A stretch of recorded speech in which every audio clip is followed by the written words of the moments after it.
This video is the first lesson in my new course on building a local AI chat app with all of the new iOS 26 APIs. It will of course be using the Liquid Glass design language, and we will be using the FoundationModels framework that is new in iOS 26 and macOS 26. To follow along, I would recommend you to download Xcode 26, which is currently still in beta.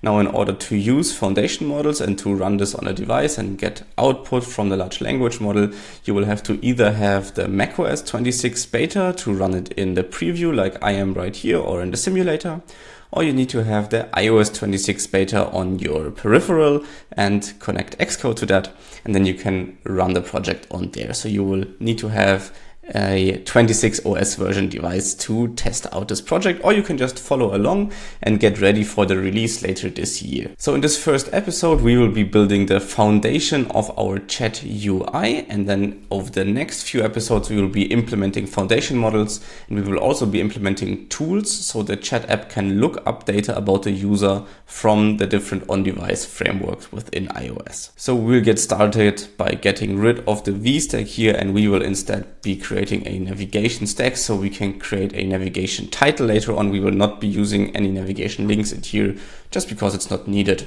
As chat apps of course need to be scrollable, we will be starting with a scroll view, and in there we will add a lazy V stack so we have a bit of a better performance compared to, for example, a SwiftUI list. Now, list has gotten some improvements in iOS 26, but this way we're just a bit more flexible, and we know that every single view in our scroll view will get loaded in lazily. So that means it will only get loaded in when it has to get rendered, or a couple more than on screen, but I think you get the gist. Alright, so we will continue by adding a navigation title to our scroll view here, and in this case it will just be local chat, as that's the app that we're building right now. The chat app of course has two major components. One of them is the list of messages that's displayed, both user and system messages, so the input and the responses to the large language model. And then of course we will have to have a text field at the bottom with a send button.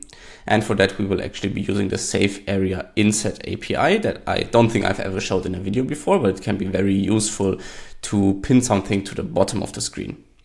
Before we get started with that though, we will add a toolbar, because we want to have a reset button in the top right, so the user can reset the chat, all of the messages are gone, and they can start a new conversation without all of the past context. And with the language model session, this is actually super duper easy, and we will implement the logic in the episode where we actually add foundation models. So for that, we will just create a button with a title key of reset, and as the system image, we will say arrow.counterclockwise, and then the action we will leave empty for whenever it's actually implemented. And there you can see we already have the button here, and it already uses the floating Liquid Glass design language. We didn't have to specify anything for that to work, so that's already great. Now that's the top toolbar implemented. Next we will implement our text field input and our send button. So as I said, for that we will be using the Save Area Inset API, and as the edge we will say bottom. So we want to pin whatever is inside of this view closure here to the bottom of the screen at all times. And we will start by creating an H stack because we want to have our text field and then a small send button next to that. So we'll get started with a text field, and let's see, these are a bit complicated. So let's start with this one. So we can say, how can I help you? ? And then we will bind this to $input. So in order for that to work, we will of course have to create a state variable, and I will just call it input, and this should be an empty string. And then we can get rid of this formatter here, as we don't need that right now. And of course that means that we can't use value here. We will have to use the text parameter label. Alright, we will style this text field in a future episode with a nice little glow animation, but for now I will just say text field style is .rounded border, and that way it will already be visible on the screen. Right now this is stuck to the edges of the screen, so in the H stack or below the H stack we will just add some padding, and this way this looks a bit nicer. And now of course next to the text field we also want to have our send button, and we will implement that in the same manner as our other button. So we will just say send, and this will be a paper plain system image, and the action we will also leave empty for when we actually add foundation models. For this button, we will have to do a bit of styling because this hasn't adopted, or this doesn't automatically adopt the liquid glass design language. So we will give this a label style of icon only to get rid of the send label, but we of course still want to keep it for accessibility reasons. Then we will give this SF symbol a bit of padding, and then we will also apply the glass effect view modifier, and then this also becomes a nice little glass effect button. And of course the text field we will style a lot more in a future video. Now the last part, or the last major part, except for the text field style, is of course our scrolling text. So we can get started by mocking some text there, and then we will actually implement some little details when we have our language session results. So I'll just get started by implementing a classic hello world text here, and we can use this to style our chat UI. Alright, so let's get started by giving this some padding and then attaching a background here, and we will be using a rounded rectangle with a corner radius of 16.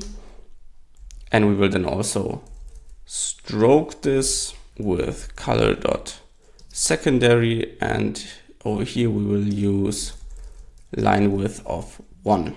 And that already looks pretty good. Now, of course, we don't really want to have our messages horizontally centered. We want to have the user messages on the right and the system messages on the left. So for that, we will be using a trick using frames instead of an H stack with a spacer, which would be a different approach. But we will be using a frame with a max width and an alignment. So as the max width, we will say infinity. And for the alignment, we will say this should be, this hello world is a user message, so it should be trailing aligned.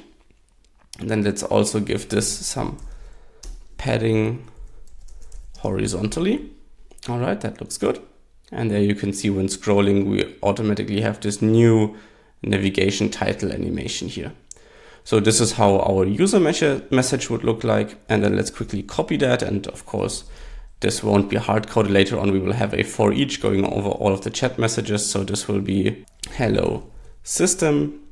And here we will say this should be a leading alignment, and padding also works. And that we already have our prompts on the right hand side and our replies on the left hand side.